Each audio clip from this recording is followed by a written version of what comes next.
நாங்கள் இப்போது ஆம்பூரில் உள்ள ஒரு தோல் பதனிடும் தொழிற்சாலையில் இருக்கிறோம். இது இங்குள்ள பலவற்றில் ஒன்றாகும். இது தமிழ்நாட்டின் ஒரு தோல் மையம். மேலும் என்னுடன் திரு ஃபயாஸ்.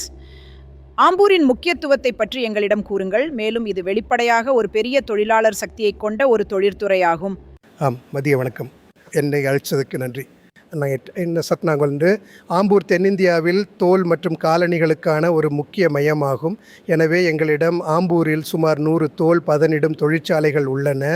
மேலும் அருகில் உள்ள வாணியம்பாடி நகரில் மேலும் 130 தோல் பதனிடும் தொழிற்சாலைகள் உள்ளன.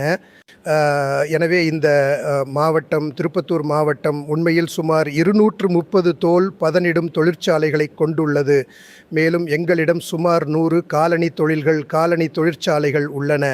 எனவே நாங்கள் வேலைக்கு அமர்த்துகிறோம். தோல் பதனிடும் துறையில் சுமார் 10,000 பேர் உள்ளனர். மேலும் காலணி துறையில் கிட்டத்தட்ட 80,000 பேர் உள்ளனர். அது நேரடி வேலைவாய்ப்பு. மேலும் எங்களிடம் நான் நினைக்கிறேன் 3 மடங்கு அதிகமாக மறைமுக வேலைவாய்ப்பு உள்ளது. எனவே ஒட்டுமொத்தமாக ஆம்பூர் மற்றும் வாணியம்பாடி இந்த மையம், இந்த தொகுப்பு ஆண்டுதோறும் சுமார் 3,500 கோடி ஏற்றுமதியையும் மற்றும் அதே அளவு உள்நாட்டு வணிகத்தையும் உருவாக்குகிறது.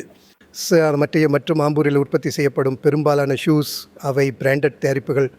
உதாரணமாக ஒரு அமெரிக்காவில் அவர்கள் ஃப்ளோர்ஷைமர்ஸ்க்கு விற்கிறார்கள், அவங்க கோல்ஹானுக்கு விற்கிறார்கள். உதாரணமாக நிச்சயமாக அந்த அந்த அந்த சுங்கவரி ஆம்பூரிலும் அதன் விளைவை ஏற்படுத்தியுள்ளது.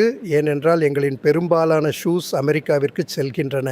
கிட்டத்தட்ட 70-75% காலணி ஏற்றுமதிகள் அமெரிக்காவிற்கு செல்கின்றன. அதில் இப்பொழுது வரி விதிப்புக்கு பிறகு மற்றும் தொடர்ந்து நடந்து கொண்டிருக்கும் அனைத்து குழப்பங்களாலும் ஷூ தொழிற்சாலைகள் பன்முகப்படுத்துகின்றன.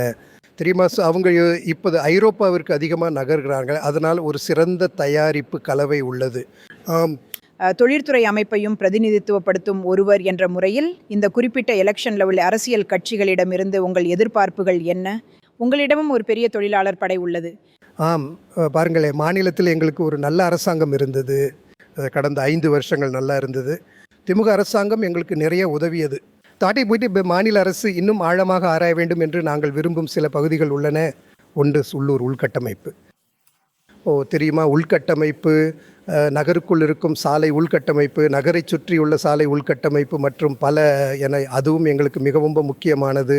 அவர்கள் வழங்கும் உரிமை தொகை போன்ற திட்டங்கள் அந்த பெண்ணுக்கு அவ்வளவு பொருத்தமானதாக இருக்கிறதா?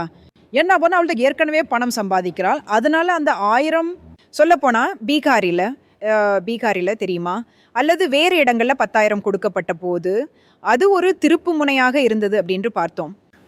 அது அவர்களுக்கு உதவுகிறது என்று நான் நினைக்கிறேன். என்றால் படி நான் புரிந்து கொண்ட வரையில் அதனால் நான் சொல்வது தவறாக இருக்கலாம். அவர்கள் அதிகாரப்பூர்வமாக சம்பாதிக்கும் அந்த பணம் குடும்ப முயற்சிகள், குடும்ப பிரச்சனைகளுக்கு செல்கிறது.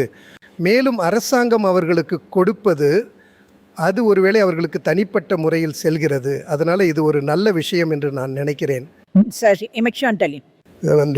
ஆக அரசாங்கத்திடமிருந்து அவர்களுக்கு என்ன எதிர்பார்ப்புகள் உள்ளன என்பது குறித்த தொழில்துறையின் பார்வை இதுதான். ஆனால் இங்கு திமுக அரசாங்கத்தின் செயல்திறனுக்கு ஒரு நல்ல ரிப்போர்ட் கார்டை கொடுக்கிறார்கள்.